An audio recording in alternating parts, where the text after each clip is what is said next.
مہمان ہو گئے. جب سے ہمارے گھر کے وہ مہمان ہو گئے شاخوں کے پھول زینت گلدان ہو گئے. جب سے ہمارے گھر کے وہ مہمان ہو گئے شاخوں کے پھول زینت گلدان ہو گئے. اور کرنے لگا ہوں جب سے نمازوں کا اہتمام کرنے لگا ہوں جب سے نمازوں کا اہتمام روشن میرے ضمیر کے امکان ہو گئے. کرنے لگا ہوں جب سے نمازوں کا اہتمام روشن میرے ضمیر کے امکان ہو گئے. آئیے یہ اردو کی محفل جیسا کہ معروف صاحب کا تقاضا تھا کہ بھئی کچھ اچھی شاعری ہو جائے, کچھ اردو کے تعلق سے کچھ شاعری ہو جائے.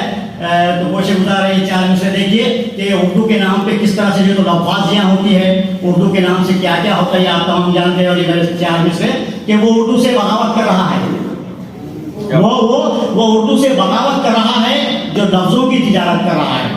وہ اردو سے بغاوت کر رہا ہے جو لفظوں کی تجارت کر رہا ہے. اور بھروسہ کیوں کرے اس شخص پر جو بھروسہ کیوں کرے اس شخص پر جو ادب میں بھی شرارت کر رہا ہے. بھروسہ کیوں کرے اس شخص پر جو ادب میں بھی شرارت کر رہا ہے.